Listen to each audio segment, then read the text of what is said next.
Hey everyone, welcome back to another episode of Untamed Intimacy. We are really excited to have a new slash old friend on the show today. I feel like we've known each other for lifetimes. Her name is Jenna Valentine. And if that's not like the perfect last name, I don't know what is. But I met her, Ani and I met her at MSW Lounge, which is an amazing vitamin lounge here in Austin. And she was reading this really cool book on ancestral medicine. And as soon as we got into conversation, I'm like, this chick is rad. She knows what she's talking about. But don't take my word for it. She's also a licensed acupuncturist, a Tuina cupping practitioner, and owner of Valentine Care. She's always been focused on helping others and has worked with a range of populations from veterans with mental illness to teen mothers to wealthy CEOs. Her favorite thing is empowering people to fully embrace their authentic health journey. She loves training at a boxing gym, participating in storytelling events, which she was just telling us about, hanging with her daughter, reading, and is basically obsessed with learning new things. She has a passion for unique people, weird experiences, and social justice. And she is just an all-around stellar woman. So Jenna, welcome to the show. Thank you. I am so honored to be here. And I know we're just recording now, but um, the way that Lee just led us through this beautiful meditation, like both Ani and Lee are such special humans. I was so lucky that I booked that IV drip at MSW Lounge that day. I feel like it was so meant to be. And I got to hear a little bit of them doing an interview for a different podcast. And I'm just so happy to be on the receiving end of y'all's interview, because what I overheard you saying was so gorgeous and so in line with so many of my beliefs. And I just couldn't be happier to be affiliated now with Untamed Intimacy. Thank you guys. Right on. Well, something that I forgot to mention in your intro, which also really sparked my curiosity when we first met, is that you as well are an intimacy coach and you have a lot of deep experience with somatic experiencing and practicing Tantra and studying Tantra. So with all of that being said, in the work that you do around intimacy, whether it's through the lens of acupuncture or coaching or SE, what are you seeing pop up as some of the biggest challenges for your clients, especially during this time? So I think obviously like each person has a unique experience. And so when I try to honor that, I also can kind of zoom out and see common themes. And right now we're in this kind of multi-level state of trauma. So we have obviously a highly politicized environment. We have this second wave of a civil rights movement coming out. We have obviously the pandemic. There's a lot of financial strife, and with that comes a lot of like emotional shifting, and a lot of things are coming to the surface. We've never seen people be confined in small spaces for so long. The level of fear, the level of unknowns, the level of polarization between people you thought were friends or family. Things are getting hyper polarized. And when I back out into what that looks like from a like a deeper level or a larger scale, I go back to Chinese medicine, because that's the medicine that I study predominantly. And really, Chinese medicine is all about balance, and it's about balancing the yin and the yang. And I know now it feels natural for me to say yang. I know a lot of people say yang. Trust me on it, it is yang, but I don't want to sound pretentious, so I get it. Just roll with me on it. So the yin is like this very feminine, like nurturing, deep, calm, quiet, and the yang is this very masculine, outward, kind of like sunshine, hot energy. And I'm using masculine and feminine just kind of for ease of reference with respect to all different gender identities. But right now it's a very yang period of time. I mean, we're in summer, which is highly yang. We're hot. We're in Austin. It's super humid, and all the energies around us are very yang. So what I'm seeing with my clients is this really strong need to access their feminine. Both the female and male and in between clients that I encounter have this craving for more yin in their worlds. That also goes along with, we live in a very capitalistic society. We live within a patriarchy, and there's a lot of just kind of masculine energy just because of that. And so we're seeing that heightened, and we're seeing people get dysregulated because we are super out of balance. So what my clients are benefiting the most from are things like meditation work, stillness work, somaticizing the experience, meaning bringing whatever emotion they're feeling and finding where that's lying in the body. I do hands-on work still, so acupuncture and tuinar and cupping are obviously like you're with the client, although we can do virtual sessions for acupressure. And that is really important because the clients that I have are craving touch. They're craving healing, nourishing touch because they're isolated and they're lonely and there's a lot of fear. And there's never been a more important time to both like promote immune system function and also just have a caring, healing practitioner to work on the body while also creating space for the psyche and the emotional framework as well. Yeah, thank you for sharing that. I'm definitely feeling a lot of the yang energy right now as Yeah. well within myself, and then of course seeing it around us in society. And I'm curious to know because people lie across all ends of the spectrum from very aware about masculine and feminine attributes within themselves or yin and yang attributes to no awareness at all. So, what are some of the telling signs that someone can use to really understand not only where they're at, but what some of the implications are on their health, their Mm. relationships, anything that is really sort of impacted in their lives? Yeah, that's a really good question. What I find that the really like kind of yang energy to be is this, our brain is the commander and we're dragging along our bodies for the experience. And there's really this lack of understanding of that our bodies are doing so much for us. There's a lack of reverence for bodies. There's this kind of like, we don't think about them until they do something we don't want. And then we get mad at them. Like, ugh, I can't believe my stomach's hurting. Like, it's so annoying. I have this headache. Like, we're mad that we feel our body has betrayed us when in fact we have been betraying our body by just ignoring it. Like, we treat it like it's some, what's that Harry Potter guy with the sock? You know, that little guy, Dobby, something like that. Oh, Know oh, what I'm talking? yeah, I Like that do. little servant guy. Like we treat Yeah. our bodies like that, you know? And we're like these like brain warlords expecting them to do all these things with no thank you, no gratitude. I mean, one of the things I do at the end of my sessions is I take all the needles out, all the cups off, and I let my clients lay on the table and I say like, hey, we've been focusing on everything that's going wrong. And now is the time to focus on things that are going right. Like, let's thank your body. Like if your brain is like I mean, I don't know that it's the manager, but let's just say that because I think that's what most people think. If the brain is like the manager and it's only saying you're doing this wrong, you're doing that wrong, you're doing this wrong, and it's never saying you're doing this right, like if that was my manager, I'd get pissed off and I'd quit. And that's what we're seeing bodies do. So one level is like, just check in with yourself honestly. Like, are you truly kind to your body? What is the self-talk that's going on? Is it this level of when something doesn't go right, your body has betrayed you? Or are you honestly like, is a voice in your head like, oh girl, like, you okay? Why are you hurting? What do you need from me? How do I love you? Like how are you talking to your body? Because there's very different ways that we're doing that. And then there's also like, when you're not feeling well, how are you attending to yourself? Are you the person that's like, I don't feel well, but I'm going to push through? Are you the person that still goes to work? Are you the person that still goes to the gym? I mean, hopefully not now, especially with the pandemic, right? But just in general, like take an assessment of your life. Like, how do you treat sex, right? Like, is it an act that you're trying to conquer? Is it a receptiveness? Because the yang energy is very like kind of conquer energy, outward energy, like attack, um, like claim. And the yin energy is very like a receptive, opening, and I think we all know like how are we interacting? Is it, and even as women, even as heterosexual women who are in a relatively like stereotypical heteronormative dynamic, we know if we're being like yang in our encounters. And so I think that we need to really get clear with ourselves and call ourselves out on some of like the bullshit narratives that we tell ourselves, and really be honest with where we're at. And only from there can we start to do a little bit better nurturing the elements of ourselves that are a little bit out of balance right now. Hmm. I love the bit about really appreciating the body for all the things it is doing, because, you know, the truth is the intelligence that runs our bodies, it makes the intelligence of our local mind look like a joke.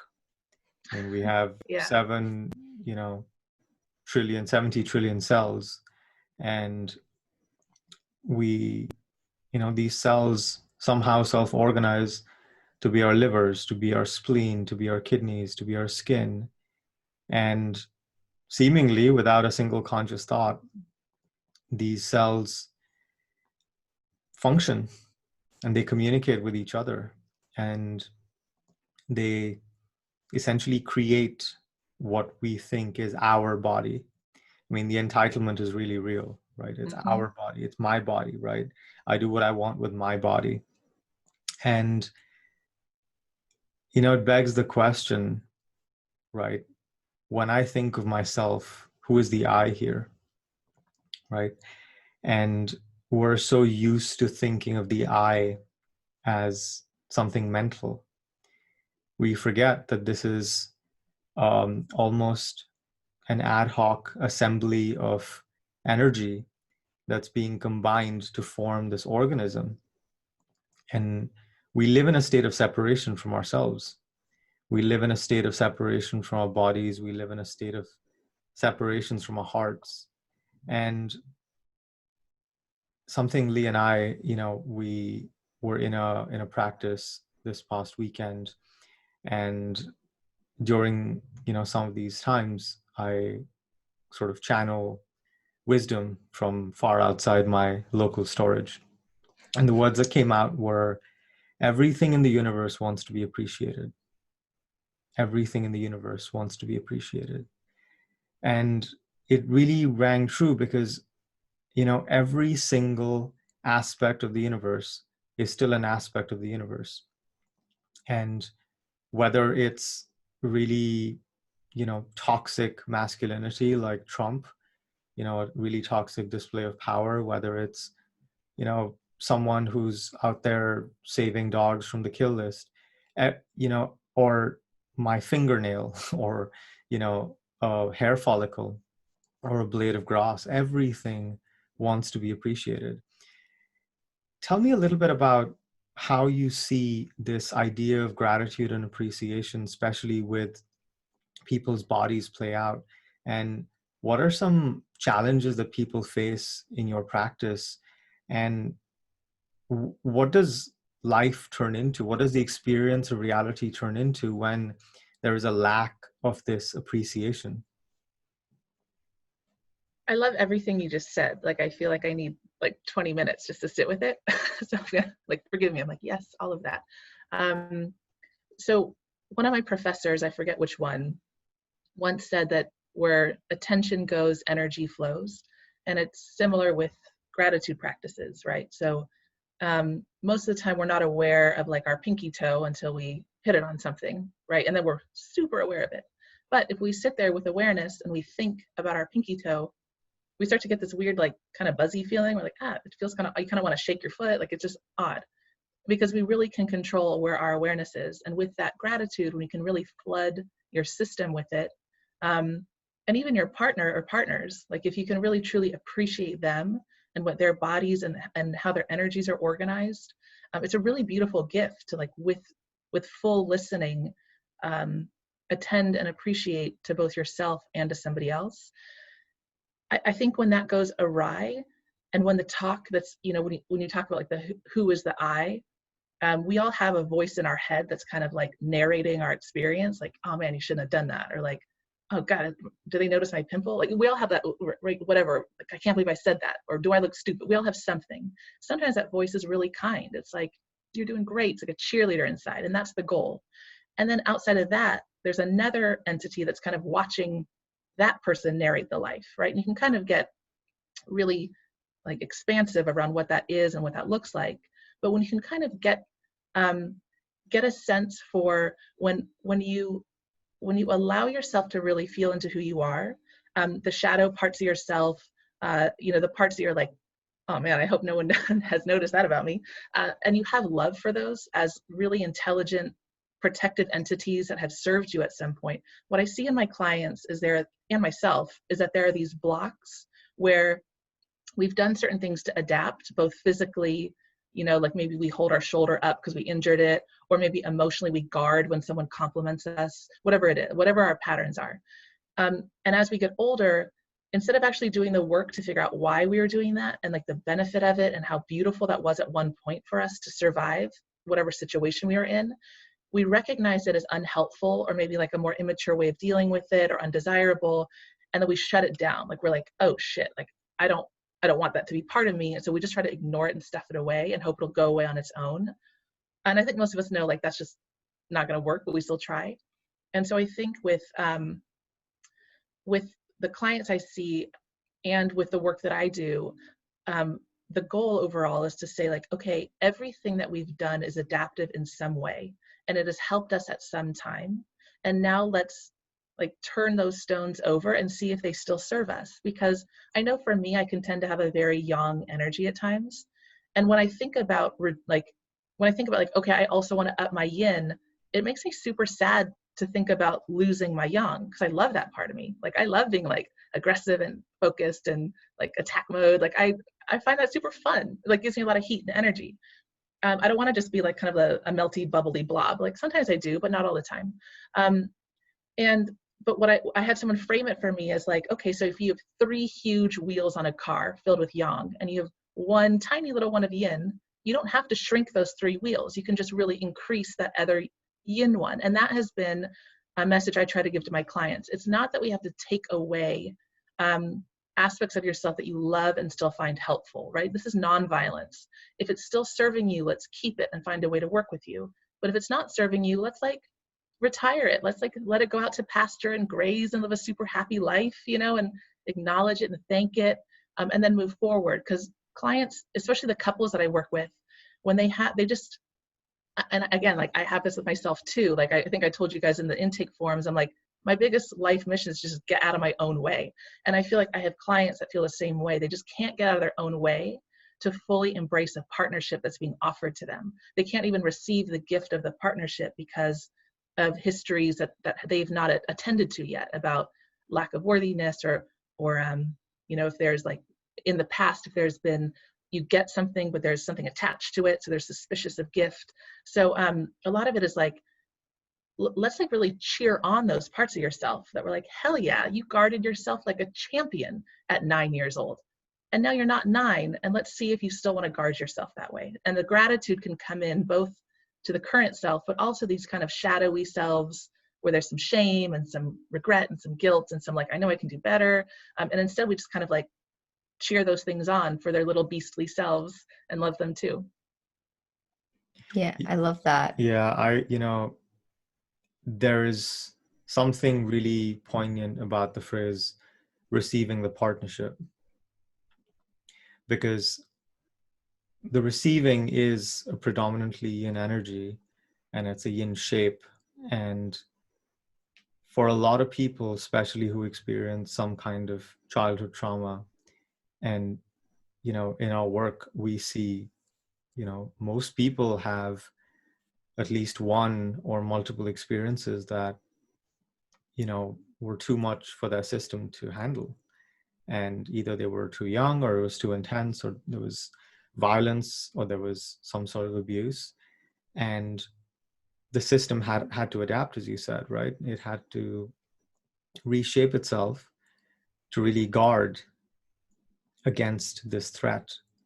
And the threat might be gone, but the guards are still out. And the guards are trying to keep the, you know, the perpetrator. They're still looking for the perpetrator and trying to keep the perpetrator out. But now the situation's different, and they're with, you know, one would hope a loving, affectionate, gentle partner.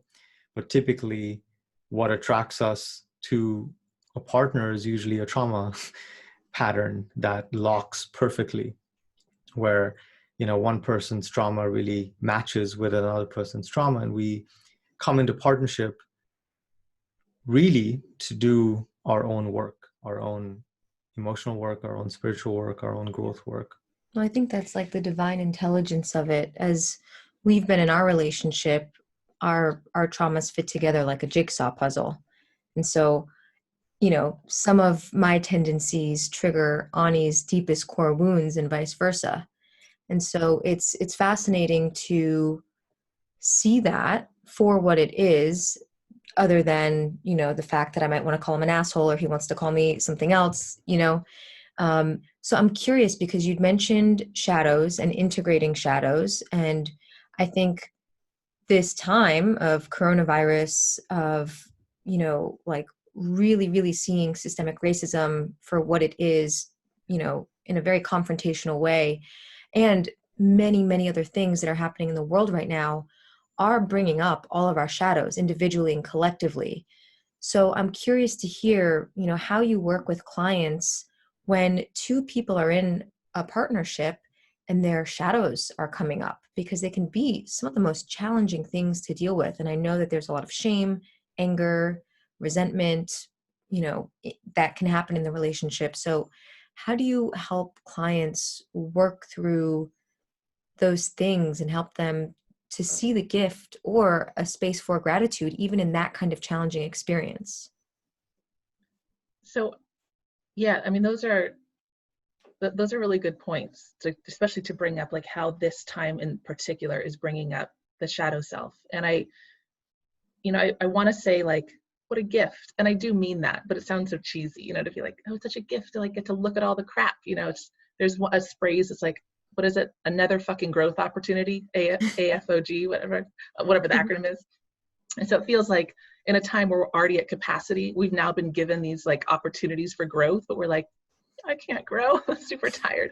So first of all, it's kind of making sure like people have the individual bandwidth to go there, because otherwise it's a violence towards self. Like if you do not have your self-care on point, if you are already in a place of depletion, going into your shadow self in a partnership, not super recommended, right? Because it's gonna really tax the system.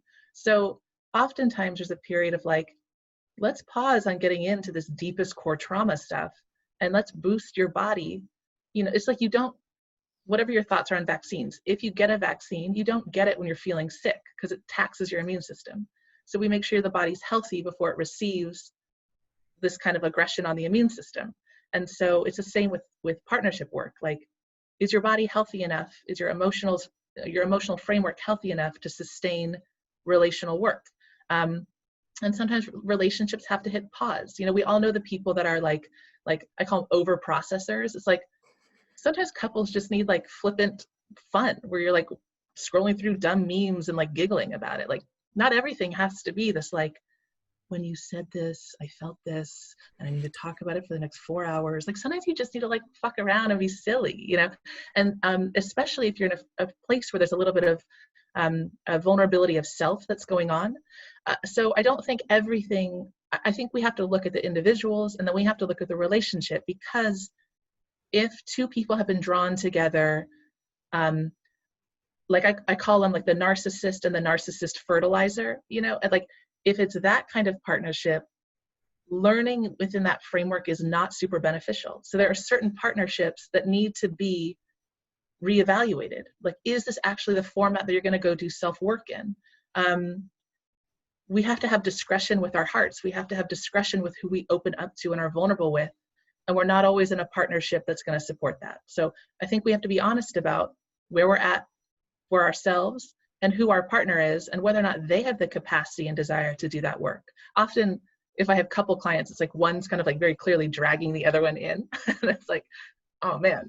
And sometimes that works out fine. And other times it's like, you can tell it's just the other person's not invested. They don't want to go there yet. They're not ready yet.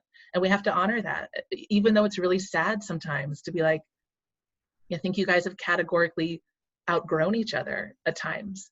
We have to talk about that, and they may stay together, and that's fine. But it's about really trying to have the most honest assessment possible about what's going on. I do think that it can be really, really cool when when you two have conversations about this, because you've done enough self-work and enough relational work, and you have the terms and you have the bandwidth and you have the language around these containers for like, oh man, that hit a core wound and I'm feeling super weird about it. Let's talk. And that is like supercharged growth for both of you as individuals, and then this like third entity of the couple.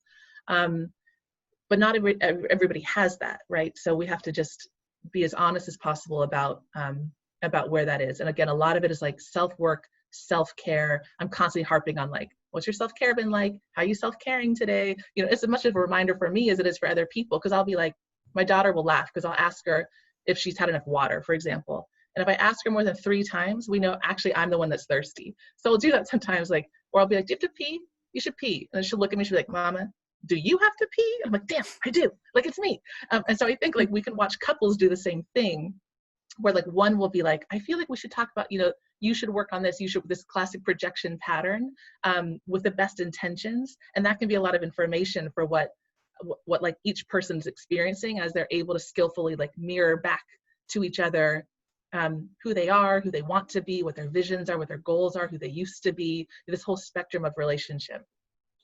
Yeah, it's, interesting because I found a huge difference in my experience, which, from when I didn't have a language to really talk about my experience in a really precise way, and when I did. And what I found even with clients is that as soon as there's language that can precisely describe what's actually happening, it changes our relationship to the experience. And they did this experiment with kids where, they would really, it was maybe not the best experiment to do because they upset kids. And then they would take a set of emotions and feelings that say, are you feeling frustrated? No. And the kid would, retort back in almost like an outburst. Are you feeling sad? No. Are you feeling angry? Yes. And as soon as the precise feeling or emotion was named, the air just slowly went out of the balloon. Wow. And the kid lost all the charge. So there's a huge, huge, huge benefit to even having access to the lexicon of one's experience. And so this is something, if you're familiar with Dan Siegel's work, he talks a lot about differentiation. And differentiation is really important because, we sometimes don't really know how to read and understand and make sense of our own emotions. And when we don't have a vocabulary that can distinguish between different ways in which our experience shows up, it's this one confusing lump.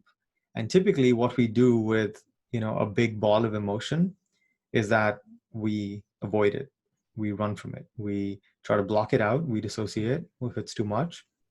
Or we take it, we grab it like it's snow, we compact it into a ball, and then we launch it at someone's face, right? Because I don't want to carry this, right? So I'm going to throw it at your face because I don't want to carry this anymore, right? Mm-hmm. That's the easiest way for me to get rid of it.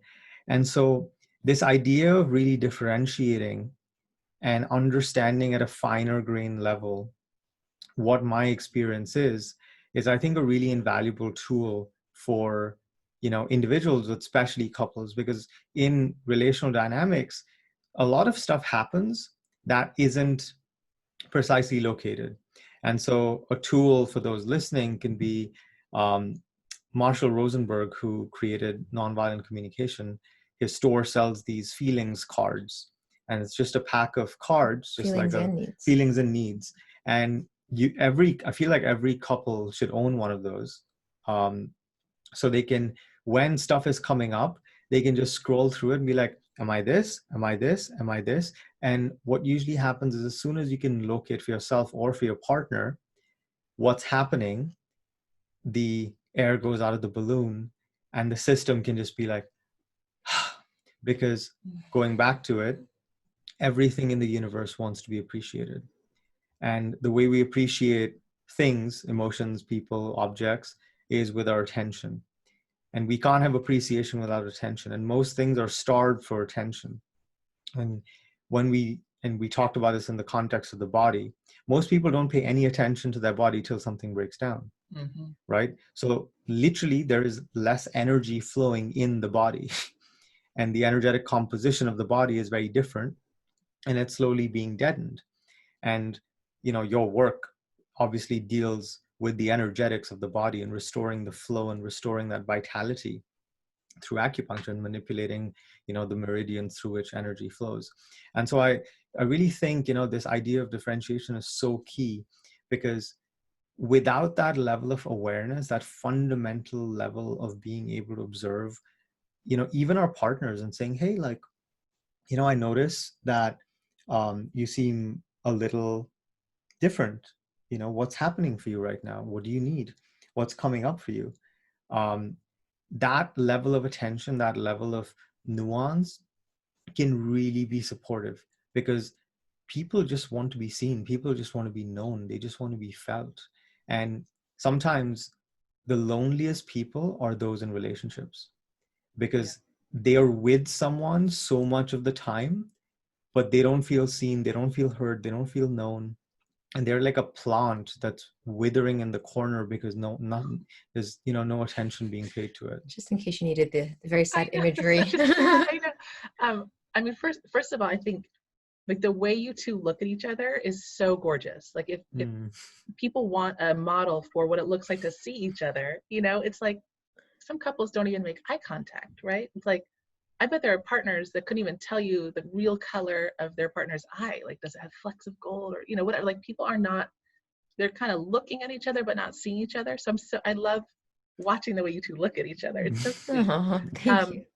The other part is, we talked about how important the linguistics are, having the right words for describing things. And sometimes we just don't, right? If trauma has occurred pre-verbal, if trauma has occurred in a context, the way I frame it is like your brain just doesn't have a filing system for it. It's just so fucked up. There is no like, no, I'll file it under like super fucked up miscellaneous. Like we just don't have words around it. We all know like when you get super mad or really sad, the words don't flow, right? Our frontal lobe shuts down and we're all in our like animal brain limbic system. And that's not the best at using and finding precise words.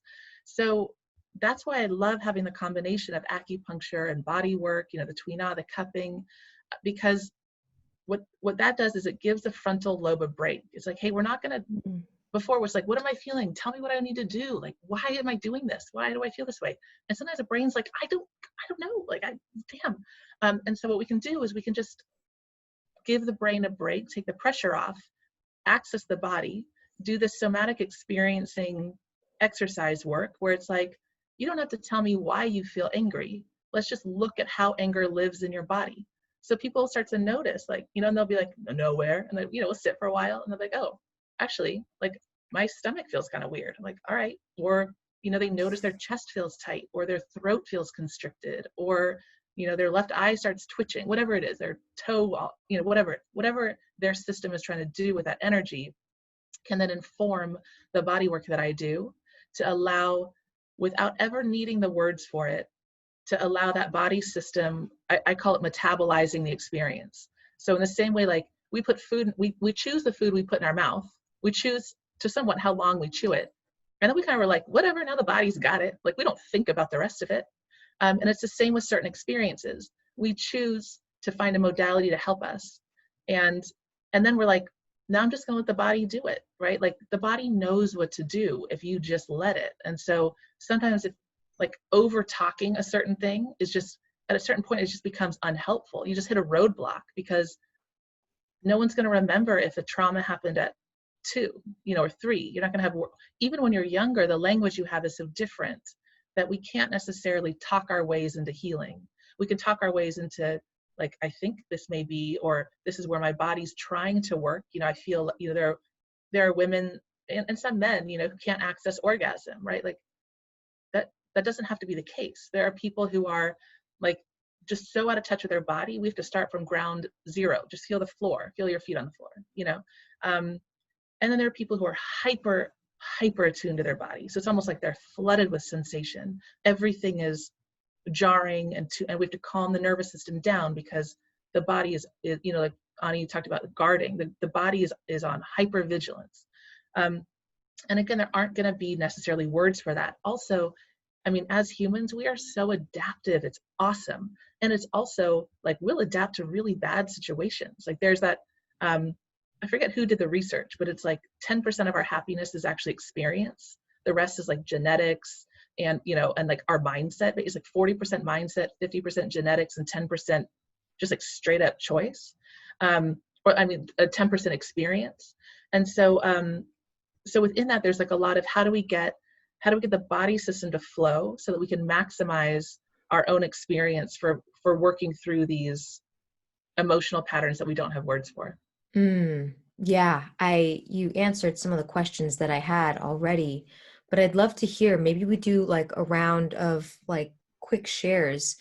Like what are your, and I'd love to hear from both of you, and I'll share some of mine too, but what are, say, 3 of your favorite at-home practices that require no practitioner, no supplies, to bring the prefrontal cortex back online, or to really drop into a grounded, safe feeling body that anyone can do anywhere, pretty much anytime? Jenna, you want to go first? Yeah. Ooh, I got so many. I love them. So one is super simple. You take your right hand and you put it over your heart center. And then you take your left hand and you put it underneath your belly button. So for people who have uteruses, that would be where that is. For people who have prostates, it'd kind of be in that general area. And you're not actually covering it, but it's kind of like cupping. I know it's kind of like this. So hold it in your lap, but in that area. So left hand is like a little cup. And basically this is because the left is the yin side and women, or the feminine energy, receives. The right hand is the masculine side, and the masculine holds. So you're holding your heart and you're receiving with this kind of root chakra area if you use the chakra system. And then you just close your eyes and you breathe, imagining all the receiving going into that left palm from the universe or whatever God you believe in. And then you're holding it in your heart with your right hand. So I love that. I'll do that every now and then.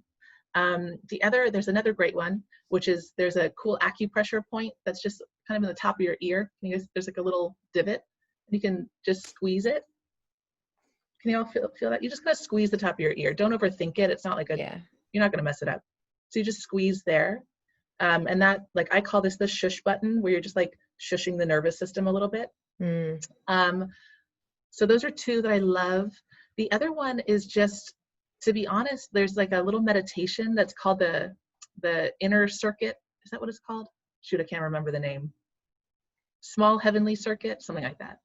But it's about connecting the top of your head with the base of your perineum, however you pronounce it. And you basically just do a loop in whatever way energetically feels best. So you can go down the front or you can go up the front, either way. But the idea is to create this kind of oval shape across the midline of your front and the midline of your back. And you can create this kind of like energetic bubble connecting it's the du and the ren meridians, and that's the masculine and feminine, or yin and yang meridians. And you're connecting that in your body to create this balance of those 2 energies. I have a ton more, but those are probably my 3 faves, and I want to hear yours. That's a good one. There's Is it the also, microcosmic orbit? Is that the one? Thank you. Oh, yes. Yeah, okay. yeah. Thank Cool. you. There's also the one that Debbie showed us. We have another acupuncturist friend who showed us the off button, which is basically right on the third eye. Just using a thumb to massage the third eye, and it basically just very quickly down regulates the nervous system, and just, it's great to do before sleep. Yeah, that's such a good one. There's also a point that's up a little bit higher. So like if you're out and you don't want like a red mark on your forehead when you're rubbing it, you just go straight up a tiny bit into the hairline, and you can rub that. That way you're not like, if you're someone who wears makeup, you don't want to mess it up. You just don't want, some people are like real sensitive. They're like, I don't want to poke my third eye. I'm like, all right. So you can just go up here instead. Nice. And let's talk about some of the ones we've been doing. So the humming before bed. Oh, love humming. You want to demo a hum? Yeah. Do you want to demo it or explain it first? Let's demo it and then we'll explain it. Okay. How about that? Okay. Let's Ready? do it. It's 1 hum, 3, 2, 1. Hum.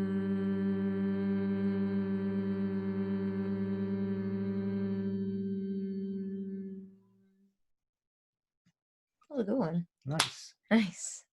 Now you want to explain it? So we're working with an amazing vocal alchemist right now, who's one of our teachers, guides, and we're working through the seed sounds or the mantras for the chakra system. Cool. And I guess 2 or 3 weeks ago, we were at the throat chakra, and the sound is hum. And so as you say the word, when you make the huh sound with the H, it opens the throat. and then the U sort of drops into the throat as you say it. And as you hold the you can feel it vibrate in your chest, in your heart center. And it's this beautiful, like naturally pacifying sound that if you do it enough times, it can actually cause a bit of like dreaminess, sleepiness, a really deeply relaxed state. It's nature's Xanax. It stimulates the vagus nerve. So, it improves vagal tone. It really, puts you in deep parasympathetic. It's just a beautiful practice, especially before bed, to, really calm the system down, because so many people, they are so spun up all day, especially with the aid of caffeine, which is so wildly popular and freely available. Are you calling out my coffee right now? I'm calling out my own Okay. tea right now as well. And so this has been really nice to, almost create a ritual around bedtime before going to sleep. Toning the I just got this really funny image of like a Richard Simmons video circa 1983 of like, do you want to tone your vagal? Yeah. And he just hums. Have you ever seen those videos? Y'all know the other way to tone the vagus nerve is gagging. So that's another. Well, I'm sure we can think of a few practices for that. If people want other ideas, humming's not your thing. I think your vagal tone really needs some work. Yeah. How convenient. You can try that as a different option tonight if you want. Good to know. Good to know. Thank you. Also great right before sleep. It really improves. So I think science has shown that, to be true. Yeah. What are some other practices that you like? I like this. I created a really super simple one, which involves just laying on the floor or on a carpet and just completely surrendering to the ground and offering no conscious holding of the body and just completely melting, almost imagining like I'm butter being warmed on a low flame and just slowly letting every part of my body just completely melt. And I used to do that too. And, it's a state that once you train yourself to get to, you can access within seconds. And once you get there, you can just do it when you're sitting in a chair in a coffee shop. And it's just so easy and it's so effortless. And, it always puts me in a state where I feel clear, my mental chatter and mental noise is gone, and I just feel really in my body. And usually I get a couple of downloads from the cloud. So it's a nice little bonus. I am really fond of just touching myself. So, and I share this with a lot of clients as well. You touch yourself? All the time. Oh my God. Yeah.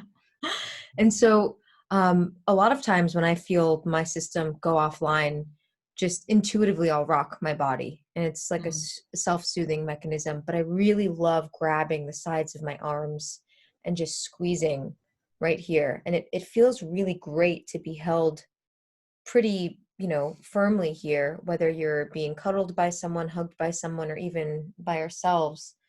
And so I'll just sort of squeeze my own arms. I'll also do hand on heart, hand on womb. Just touching my body kind of lets me know like I'm here. I'm in the present moment. So I really enjoy that one a lot as well. Do you want to talk about the sensually rubbing lotion rather than? Yeah, well, we do that all the time. So that one's really good for just a present moment experience, is really using lotion or coconut oil or your balm of choice and really just paying attention to all of the curves of the body, whether it's the curve of the calf or the curve of a muscle or a hip, and just feeling what the body feels like. Because, it's so interesting. I've said this before. I'm like, if I had to, describe my foot to an artist, could I describe it, or would somebody else, like my partner, be able to better describe it because he pays more attention to my foot than I do? And so, like, can we describe these parts and these nuances and intricacies of our bodies when typically we just, like you said, Jenna, we'll rush through the day. We don't pay attention to our body until there's something wrong. But taking the chance to actually be with our body and applying essential oils or applying lotion or, grooming ourselves in whatever way feels good can be a really beautiful practice to come back to presence. And I think, as far as systems being offline, I really like shaking. If I don't feel too shaken up, then moving my body is actually very helpful because it bypasses my need to have the answer.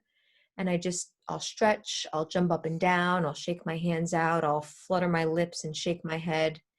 And it just really brings me back to the moment that I can remember that I'm actually okay.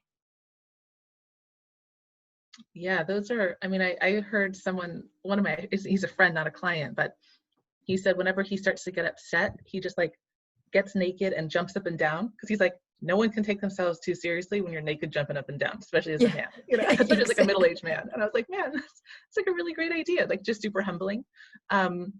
And just like silly, but also it really truly gets you back into the body system, which is Yeah. so helpful just to get a little bit of space from, our tyrant brains for a minute or so. I have another client who, and a lot of, I think what you were describing, Lee, is this kind of goddess energy of like you adorn your body, like from the inside out, you have this expectation of pleasure and luxury and receiving, and like, of course I'm going to slowly put this like deliciously fragrant lotion on myself. Why wouldn't I? Like, look at me, like, right, like, and not from a superficial level, but just this like, of course I'm worth taking an extra minute to find just the right essential oil that I want to smell like for the day. Like, you're welcome, world. Or like, of course I'm worth finding this one piece of jewelry that I want to wear, or this texture of fabric that feels really good on me. Like that's goddess energy. That's beautiful. And one of my clients is really trying to work and embrace that a little bit more because she's become a little bit more out of touch with that part of herself. And so we were talking about just that, putting lotion on yourself with mindfulness, so you're not just slapping on lotion, which of course we all do if we're running late or whatever, but when you don't have to rush, don't rush.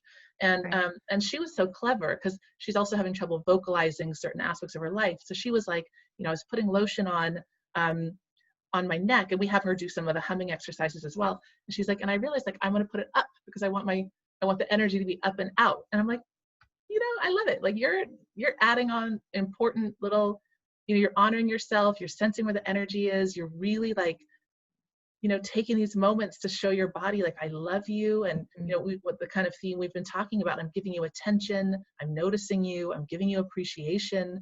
And so even if it's yourself, I mean, because it's yourself, even more so because it's yourself, having these really conscious moments to experience like who we are and what we do. Like, I mean, even with the work that I do, I probably couldn't describe my foot to somebody. I mean, I'd be like, it's a beautiful foot.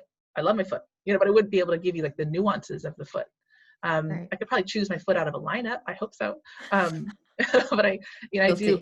yeah, I think like that like sweet attention to ourselves, and then being able to like get that as our foundation, and then we from that place can offer it out to partners or one partner, however we've structured our life, our friendships, our family, our children, our pets, our plants. We can then have the sense of like, I'm not, I see people who go out and they try to love in a way that they are desperate to be loved, so they're over giving, and they're overdoing and they're over efforting, and then they're not getting back what they're hoping for. And so instead it's like, all right, no, let's close that loop. So like you're just loving yourself in this way, this like extravagant love you're showing to others, being like panicked to get that love back and desperate to get that love back, which is not, desperation is not the sexiest energy. It's not going to draw the right partner to fulfill that truly. And so instead it's like, love yourself the way that you love. We talk about love languages, whatever your thoughts are on that, it can be a helpful tool to get some language around, some of our needs and how we show love. But there is like this, we love the way we want to be loved. And I think any clever partners will watch the way their partner loves them, because often that's information. Sometimes it's like your next level and you're loving the way your partner needs to be loved and you've already done that work. But most of the time we're loving the way that we're hoping to be loved back.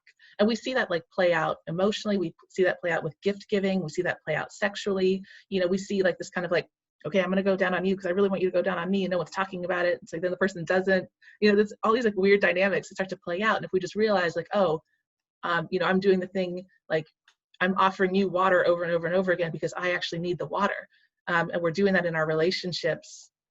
Romantic in particular is where it gets highlighted, but we're also doing it in friendships and family dynamics. And it doesn't have to be that way. Like if we just short circuit that, like that neural loop. Yeah. Yeah. I mean, everything, it starts with ourselves. The world is a reflection of our inner world. So thank you for sharing that. Do you have anything else to share or add before I ask Jenna where people can find her? Yeah, I mean, I just wanted to say that, self-love has become such a big concept in the world, and everyone's trying to, find more self-love, and it's often turned into this one more big thing that, one needs to do. And that itself intimidates a lot of people. And I just want to point listeners to self-love can really just be these very, very, very small acts of kindness to yourself. It can be, as Lee's taught me, an extra 30 seconds in the shower where I just stand and the utilitarian aspect of the shower is ended, and I can just receive the water, and I can just breathe, and I can just be. Or, taking another 30 seconds to apply lotion on my face rather than just, rub it in a quick, hurry and just walk out. It's these tiny, tiny, tiny acts of kindness, of presence, of attention, of mindfulness that I think really create the foundation of self-love that everyone in the world seeks. And so it doesn't have to be this big extravagant thing that we think we need. Sometimes it's a lot more accessible, and it's always here in the now. It's always present. And, even as you listen to this, maybe you take a few seconds to appreciate your body. Maybe you just thank your body. Maybe you just put your hand on your heart and you say, thank you. Thank you for everything you do. Thank you for functioning without me ever needing to do anything. Thank your hair and nails for growing without a single conscious thought. Thank your organs, and just maybe, run your hands around your body and just thank every part of yourself and just bask in that glow of appreciation. And that's the ultimate afterglow, when you've just made love to yourself. And it doesn't have to be sexual. It doesn't have to be this thing that, society has created out to be, but that's the smallest unit of intimacy. It's feeling yourself and feeling yourself, feeling yourself. So, it's my deepest hope that every single being in the world feels safe, and every single being feels love, and every single being has access to these states that everyone's seeking. Everyone's trying to fill with money, with cars, with houses, with accomplishments, with all these things, because deep down we think we need to earn the right to spend an additional 30 seconds in the shower. And I just want to say, no, you can have that right now. You don't need to earn anything. Oh, should we drop this mic? You want to just knock it down? Sure. Just knock it over. You throw it on the ground. Okay. Oh, amazing. Well, that's the perfect place to end. A very happy ending, if you will. Yeah. Okay, great. Jenna, where can people find you? How can people get in touch with you? Yeah, so my website is valentinecare.com. I'm also on Instagram at Valentine Care Wellness.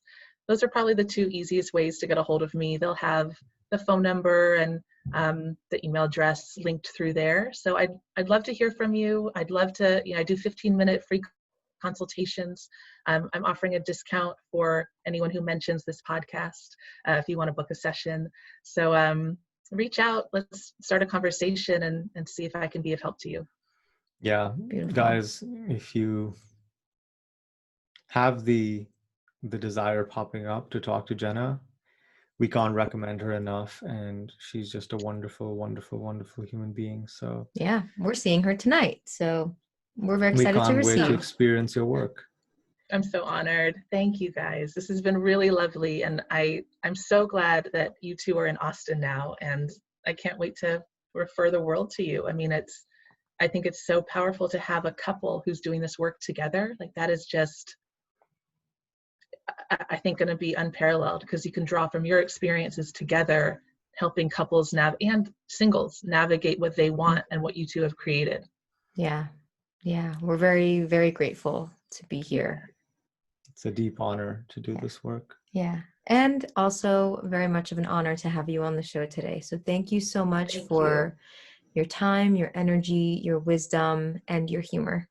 Oh, thank you guys. This is such a pleasure. I can't wait to chat again soon. Awesome. And for everyone watching or listening, thank you so much for tuning in. We will see you next time. Until then, much love and good vibes. See ya.